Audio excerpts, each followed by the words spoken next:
All I'm Pushp Sirohi and let's enjoy the lecture on non-attachment is complete self-abnegation. Let's enjoy. Just as every action that emanates from us come back to us as reaction, even so our actions may act on other people and they are on us. Perhaps all of you have observed it as a fact that when person do evil actions, they become more and more evil. And when they begin to do good, they become stronger and stronger and learn to do good at all the times.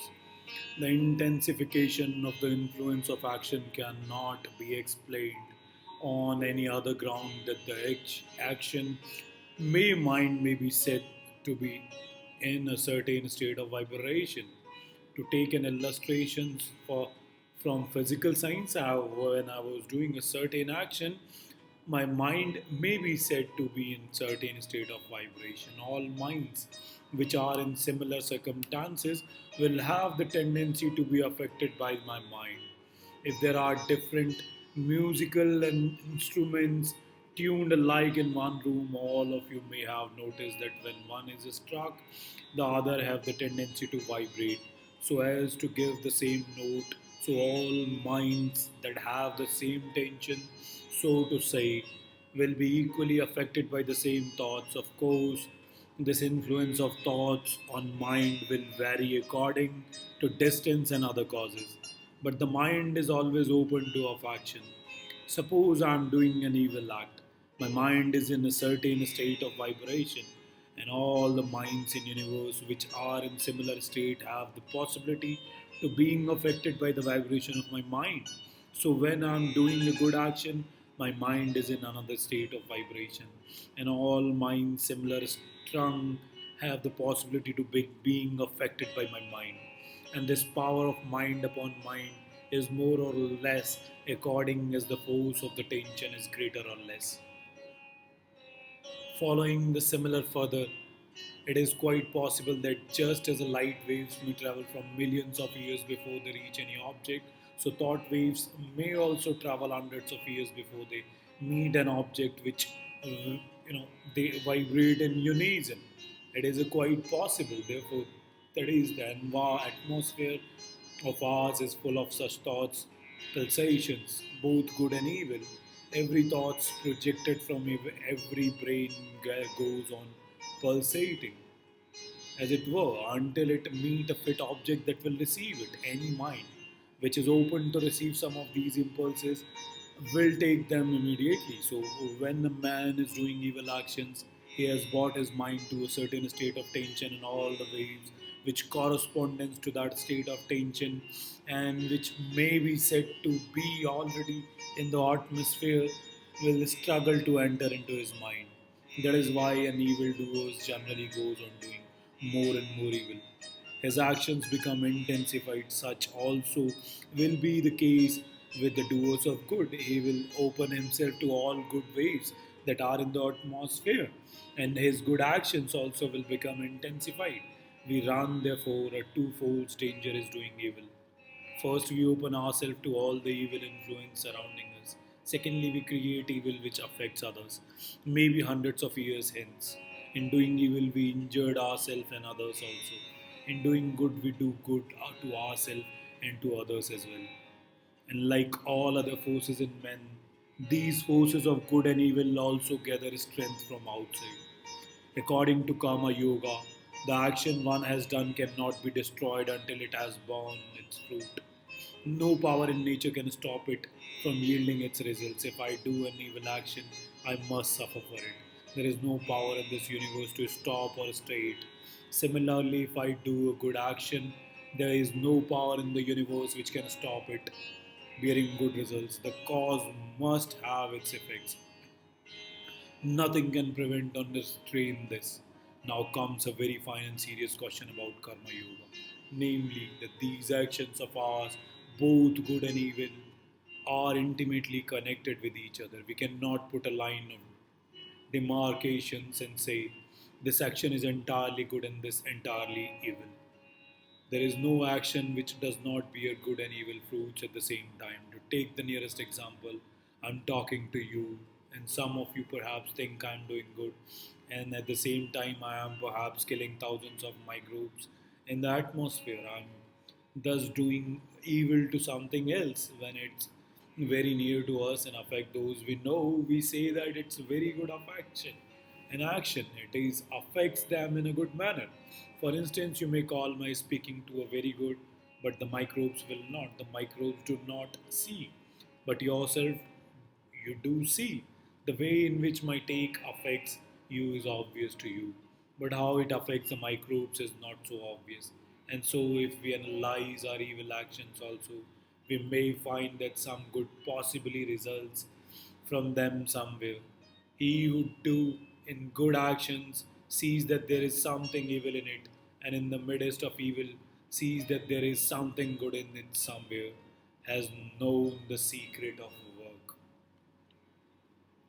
But what follows from it, that howsoever we may try, there cannot be any action which is perfectly pure, or any which is perfectly impure. Taking purity and impurity in the sense of injury and non injury, we cannot breathe or live without injuries others, and every bit of the food we eat is taken away from another's mouth. Our very lives live without injuries others and crowding out other lives. It may be men or animal or small microbes, but someone or other of these we have to crowd out. That being the case, it naturally follows that perfection can never be attained by work. We may work through all eternity, but there will be no way out of this intricate maze. You may work on and on and on. There will be no end to this inevitable association of good and evil in the results of work. The second point is to consider is what is the end of work. We find the vast majority of people in every country believing that there will be a time when this world will become perfect, when there will be no disease, nor death, nor unhappiness, nor wickedness. That is a very good idea, a good, very good motive power to inspire and uplift the ignorant. But if we think for a moment, we shall find on the very face of it that it cannot be so. How can it be? Seeing that good and evil are the observe and reverse of the same coin. How can you have good without evil at the same time? What is meant by perfection? A perfect life is a contradiction in terms. Life itself is a state of continuous struggle between ourselves and everything outside. Every moment we are fighting actually with external nature, and if we are defeated, our life has to go. It is, for instance, a continuous struggle for food and air. If food or air fails, we die. Life is not a simple and smoothly flowing thing, but it is compound effect, the complex struggle between something inside and the external world is what we call life. So it is clear that when this struggle ceases, there will be an end of life. What is meant by idle happiness is the cessation of this struggle. But then life will cease, for the struggle can only cease when life itself has ceased. We have seen already that in helping the world, we help ourselves. The main effect of work done for others is to purify ourselves by means of the constant effort to do good to the others. We are trying to forget ourselves. This forgetfulness of self is the one great lesson we have to learn in life. Man thinks foolishly that he can make himself happy, and after years of struggling, find out at last that the true happiness consists in killing selfishness, and that no one can make him happy except himself. Every act of charity, every thought of sympathy, every action of help, every good deed is taking so much of self importance away from our little selves and making us think of ourselves as the lowest and the least, and therefore it is all good. Here we find that Janana, Bhagati, and Karma all come to one point. The highest ideal is eternal, an entire self abnegation, where there is no I, but all is thou. And whether he is conscious or unconscious of it, Karma Yoga leads man to that end. A religious preacher may become horrified at the idea of an impersonal God.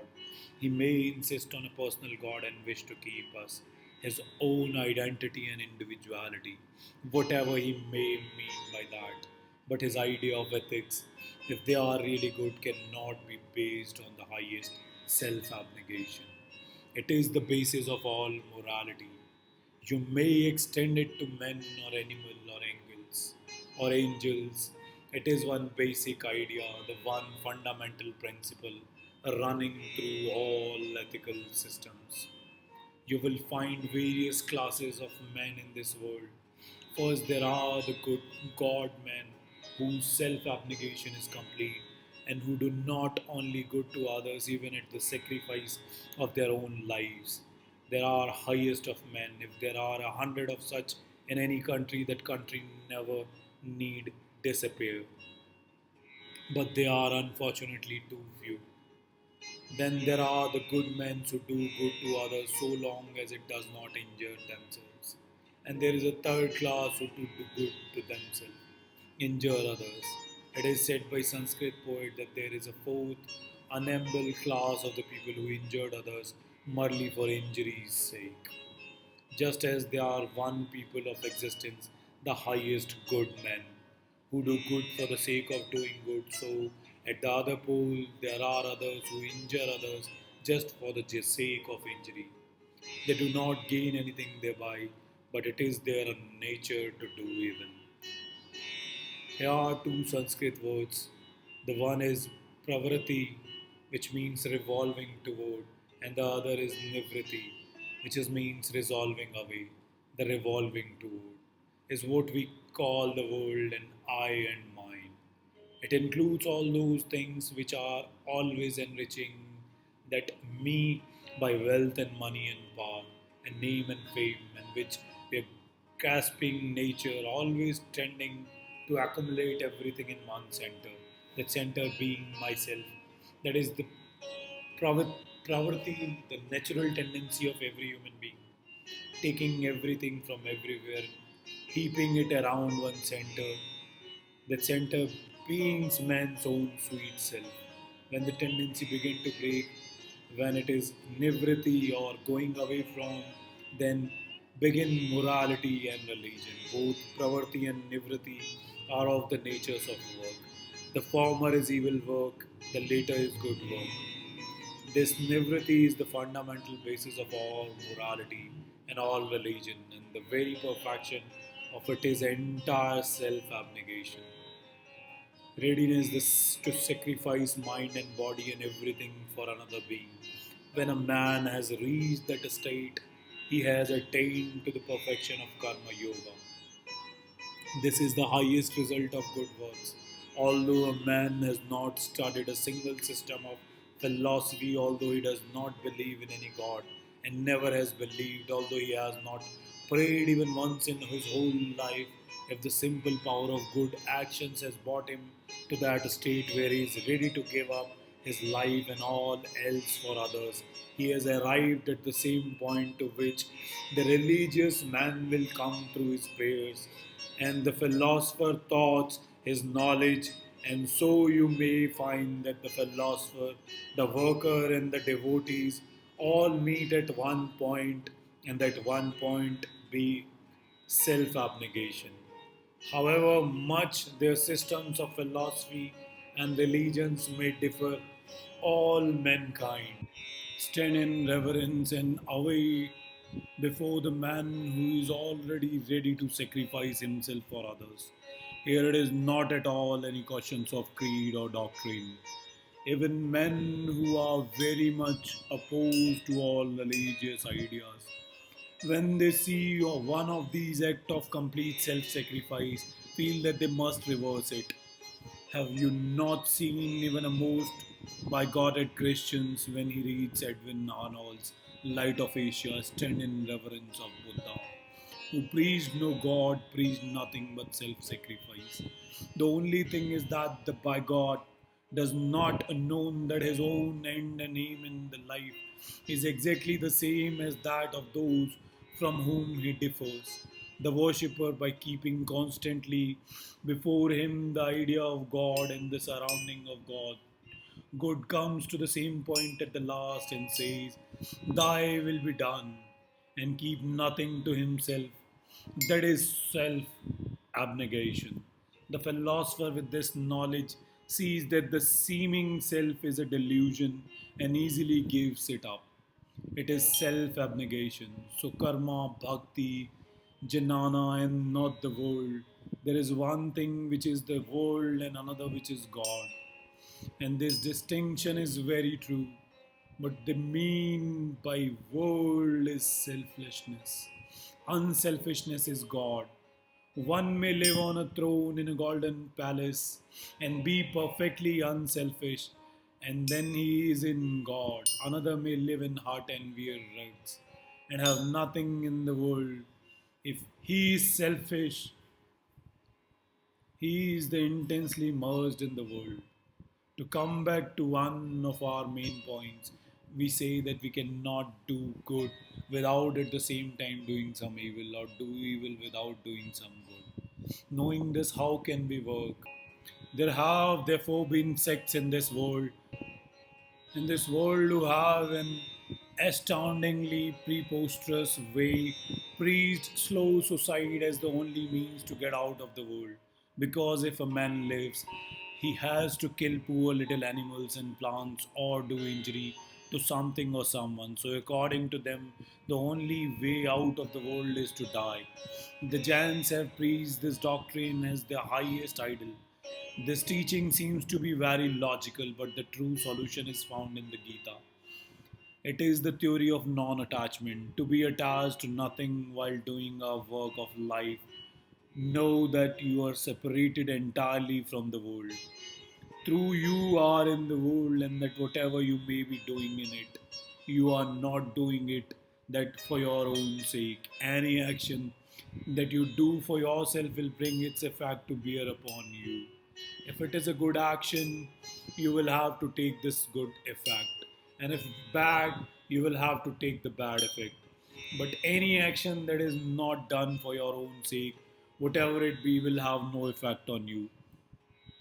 There is to be found a very expressive sentence in our scripture embodying this idea. Even if he kills the whole universe or be himself killed, he is neither the killer nor the killed, when he knows that he is not acting for himself at all.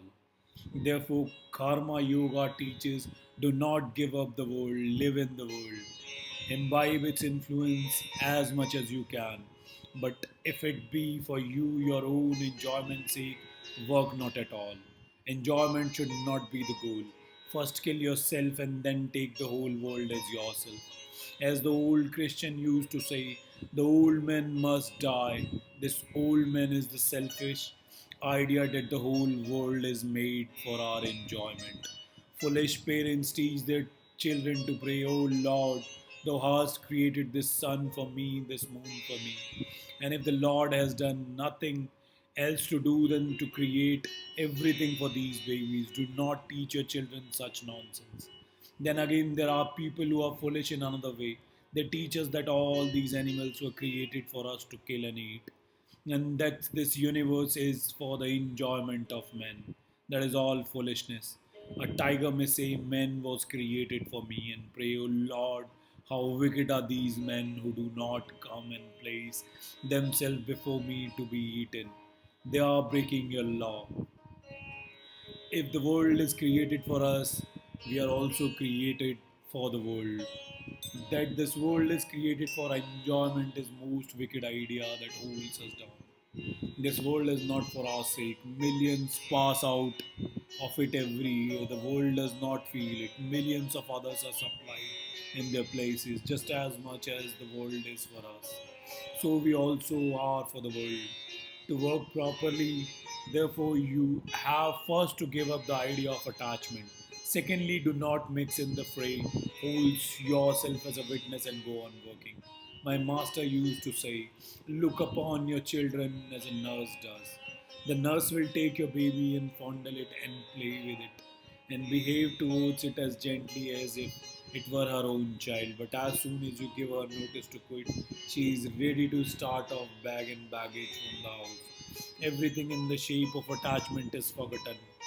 It will not give the ordinary nurse the least pang to leave your children and take up other children. Even so are you to be with all that you consider your own. You are the nurse, and if you believe in God, believe that all these things which are considered yours are really His. The greatest weakness often insinuates itself as the greatest good and strength. It's weakness to think that any one of us depend on me and that I can do good to another. This belief is the mother of all our attachments, and through this attachment comes all your pain. We must inform our mind that no one is in the universe depend upon us. Not one beggar depend on our charity. Not one soul on our kindness. Not one living thing in our help. All are held by the nature and will be so helped even though millions of us were not here. The course of nature will not stop for such as you and me.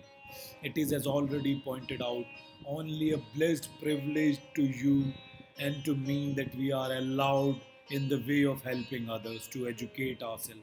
This is the great lesson to learn in life, and when we have learned it fully, we shall never be unhappy. We can go and mix without harm in society anywhere and everywhere. You may have wives and husbands and regiments of servants and kingdoms to govern. If only you act on the principle that the world is not for you and does not inevitable needs you, they can do you no harm. This very year, some of you, your friends may have died. Is the world waiting without going on for them to come again? Is its current stops? No, it goes on. So drive out of your mind the idea that you have to do something for this world. The world does not require any help from you. It is sheer nonsense on the part of any man to think that he is born to help the world. It is simply pride. It is selfishness, insignating itself in the form of virtue. When you have trained your mind and your nerves to realize this idea of the world's non dependence on you or on anybody, there will then be no reaction in the form of pain resulting from work. When you give something to a man and expect nothing, do not even expect the man to be grateful. His ingratitude will not tell upon you because you never expected anything. Never thought you had any right to anything in the way of a return. You gave him what he deserved. His own karma got it from him. Your karma made you the carrier, therefore. Why should you be proud of having giving away something? You are the porter that carries the money or other kind of gifts, and the world deserves it by its own karma. Where is then the reason for pride in you? There is nothing very great in what you give to the world. When you have acquired the feeling of non attachment, there will then be neither good nor evil for you. It has only come to learn in times that nothing in the universe has power over you until you allow it to exercise such a power. Nothing has power over the self of men until the self become a fool and loses independence. So by non-attachment, you overcome and deny the power of anything to act upon you.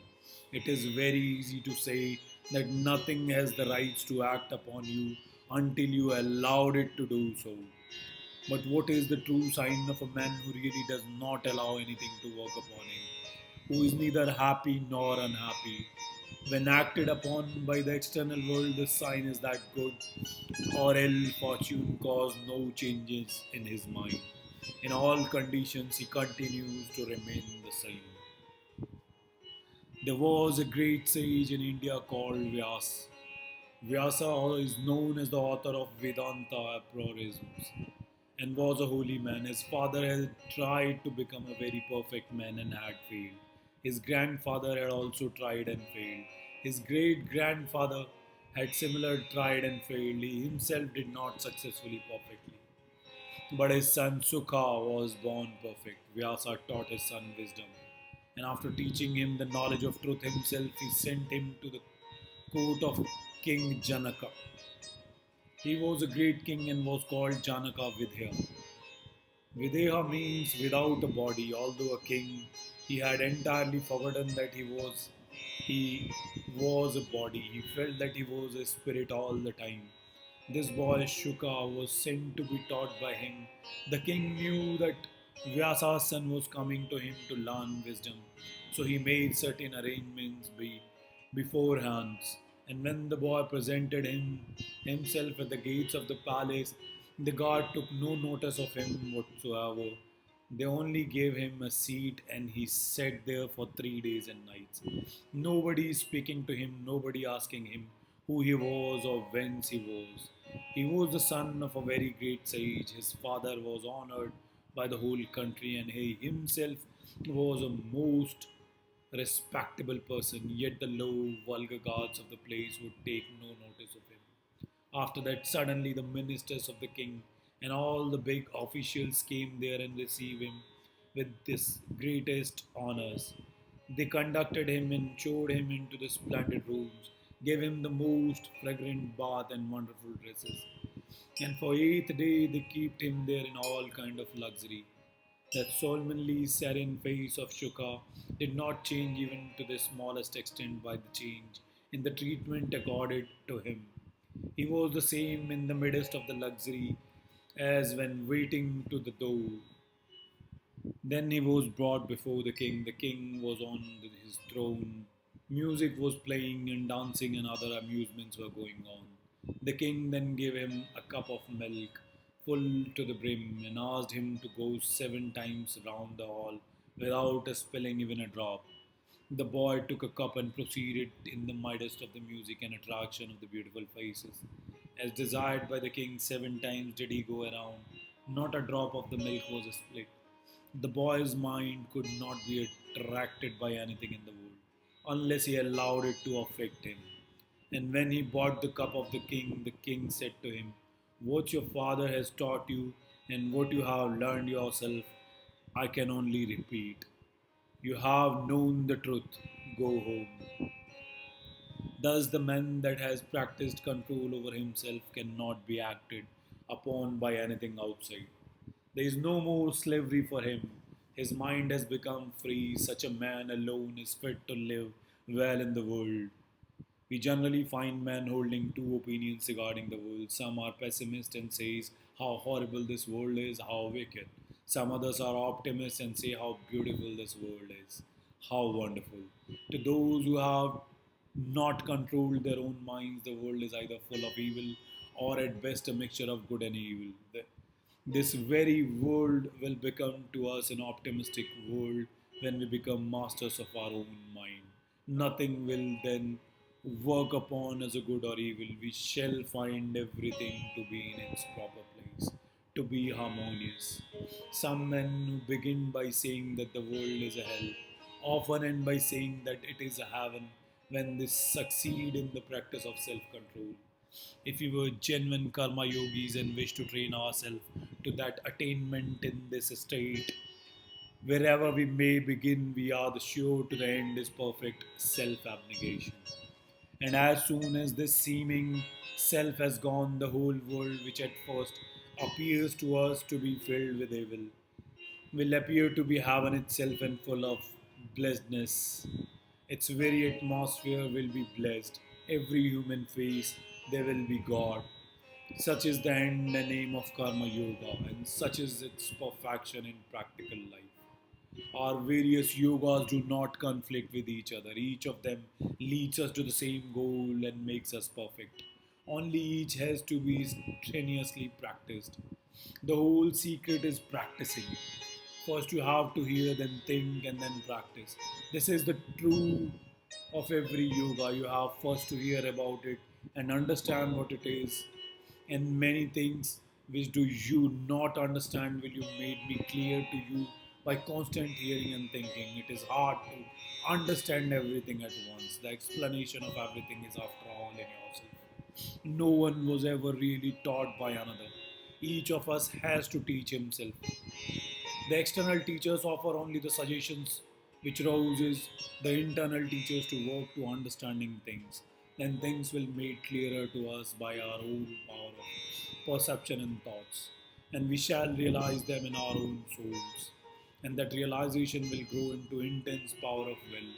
First it is feeling, then it become willing, and out of that willing comes the tremendous force for work that will go through every vein and nerve and muscles until the whole mass of your body is changed into the instrument of unselfish yoga of work. And the desired results of perfect self abnegation and utter unselfishness is duly attained. The attainment does not depend on any dogma or doctrine or belief, whether one is Christian or Jew or Gentile, it does not matter. Are you unselfish? That is the question. If you are, you will be the perfect without reading a single religious book, without going into a single church or temple. Each one of our yogas is fitted to make man perfect, even without the help of the others, because they have all the same goals in view.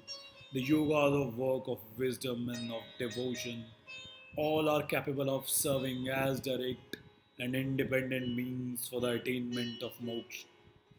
Fools alone says that the work and philosophy are different, not the learned. The learned knows that through apparently different from each other, they at least lead to same goal of human perfection. Thank you guys. Hope you like it.